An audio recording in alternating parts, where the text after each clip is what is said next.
Donc maintenant que vous avez dessiné votre pièce en 3D, hein, si vous voulez l'imprimer sur une imprimante 3D, il reste encore deux étapes en fait.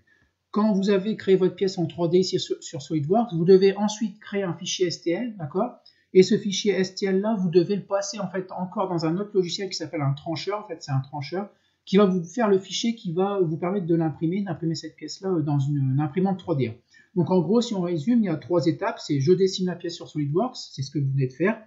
Je génère un fichier STL, c'est ce que je vais vous montrer maintenant dans cette vidéo là, comment on fait pour générer un fichier STL à partir de SolidWorks. Et enfin, ce fichier STL là, je vous le montrerai dans les vidéos suivantes, on va le passer dans un trancheur qui va préparer en fait un fichier G-code qui va permettre de piloter l'imprimante 3D pour imprimer la pièce en 3D, sur une imprimante 3D. Donc là, une fois que vous avez, c'est assez simple à faire en fait, hein, c'est un enregistrement tout simple. Hein. Quand vous avez créé votre pièce ici sur SolidWorks qui est terminée, donc moi j'ai réouvert la pièce M1 ici, membre 1. C'est la pièce qui m'a servi en fait à faire les tutoriels pour comment la dessiner en fait, les vidéos que vous avez au-dessus. Hein.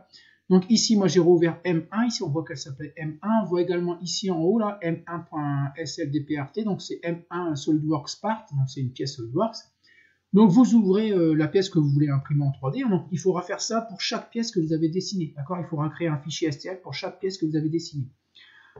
Donc ensuite, tout simplement, ici, vous allez cliquer sur Fichier en haut à gauche, là, d'accord, ici. Donc si vous n'avez pas le menu, vous cliquez sur la petite flèche noire ici pour faire apparaître le menu, Fichier, et puis Enregistrer sous, d'accord. Alors là, tout simplement, alors ça va être un petit peu différent au collège puisque moi je suis à la maison, donc là, j'ai pas en fait, j'ai pas de dossier personnel, mais vous, tout simplement, ici, dans la partie de gauche, ici, vous cherchez ce PC dans la liste, voilà, ce PC, voilà. Et comme d'habitude ici, en descendant, vous allez trouver ici Dossier personnel, donc moi je l'ai pas puisque je suis au collège, à la maison. Vous double-cliquez sur Dossier personnel et vous allez donc enregistrer dans Dossier personnel. Donc ici, là, ben, vous laissez M1 puisque votre fichier s'appellera M1. Donc vous aurez créé la pièce sur SolidWorks, ça s'appellera M1. Et le fichier STL correspondant s'appellera M1 également. Et ici, dans type de fichier, c'est là qu'il va y avoir du changement. Ici, vous cliquez et vous allez chercher dans la liste, normalement c'est dans l'ordre alphabétique, vous allez chercher fichier STL. D'accord? Donc là, quand vous allez cliquer sur Enregistrer, comme ici, vous aurez double-cliqué sur, ici dans la liste, vous aurez double-cliqué sur dossier personnel, il va vous enregistrer un fichier qui va s'appeler m1.stl, d'accord? Alors, vous créez vos fichiers STL pour chaque pièce que vous avez créée. Donc, si vous avez M1, il faudra faire le fichier STL pour M1. Si vous avez D1 pour diagonale 1, vous allez créer un fichier D1.stl, etc., etc., pour chaque pièce, d'accord? Donc ça, c'est la deuxième étape quand vous voulez imprimer une pièce en 3D.